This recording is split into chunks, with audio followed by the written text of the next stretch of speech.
wisata yang lama bekerja dan belum sarjana bisa didaftar di TMKK, karena semakin banyak sertifikatnya, semakin banyak juga mata kuliah dia konversi. Jadi itu saya sampaikan dua hal, ada program pasca sarjana sama program RPL-nya. Dan bagi adik-adik yang masih SMA bisa juga mendaftar di Fakultas Hukum, nanti ketemu sama saya atau tidak langsung tanya kakak-kakak di sini kalau macam mendaftar. Dan sore hari ini pada pukul 14.45 saya buka promosi sarjana secara resmi atas nama saya Pion Pariawan sebagai Wakil Dekan Fakultas Hukum Universitas TMKK. Bismillahirrahmanirrahim. Assalamualaikum warahmatullahi wabarakatuh. Bismillahirrahmanirrahim. Assalamualaikum warahmatullahi wabarakatuh. Waalaikumsalam warahmatullahi wabarakatuh. Pertama-tama marilah kita panjatkan puji dan syukur atas kehadirat Allah Subhanahu wa taala, karena atas berkat rahmat dan hidayahnya lah sehingga kita dapat berkumpul di tempat ini. Yang terhormat Bapak Pian Fadliawan SHMH selaku Wakil Dekan Fakultas Hukum Universitas TMKK Mamuju, yang saya hormati Kepala Desa atau yang mewakili, dan yang saya hormati dan banggakan teman-teman yang hadir pada hari ini. Di sini saya akan mempresentasikan hasil penelitian saya tentang implementasi penggunaan sistem elektronik dalam proses hukum administrasi negara terhadap penerbitan surat izin berlayar. Adapun yang menjadi latar belakang dalam penelitian ini yaitu Undang-Undang Nomor 17 Tahun 2008 tentang pelayaran, yaitu aspek kelautan kapal adalah beberapa prosedur yang harus dipenuhi sebelum kapal berlayar. Dalam hal ini, yang berwenang untuk menerbitkan surat izin berlayar adalah Syahbandar sesuai dengan Peraturan Menteri Perhubungan Nomor 28 Tahun 2022.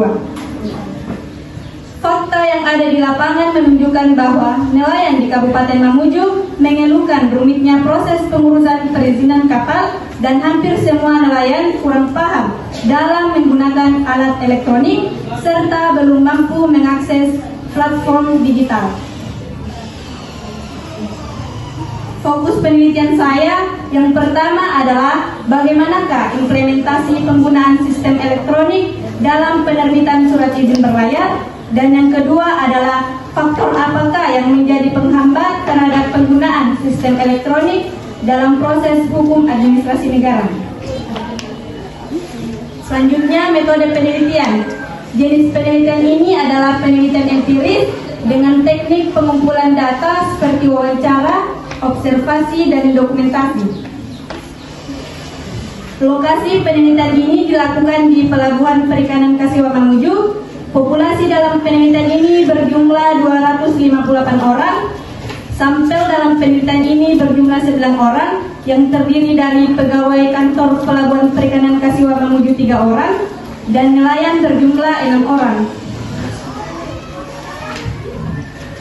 Selanjutnya, implementasi penggunaan sistem elektronik dalam penerbitan surat perizinan berlayar.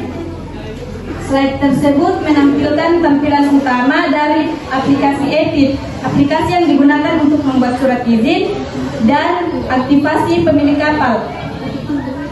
Di sini kita memasukkan nama kapal, kemudian slide berikutnya aktivasi nahkoda kapal. Di sini kita memasukkan nama pembawa kapal dan menu layanan permohonan keberangkatan. Nah, di sini tampilan perbedaan antara menu user pemilik kapal dengan nahkoda kapal.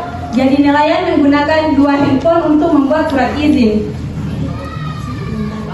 Jika dibandingkan dengan sistem elektronik tadi, surat persetujuan berlayar manual hanya memiliki 3 cara.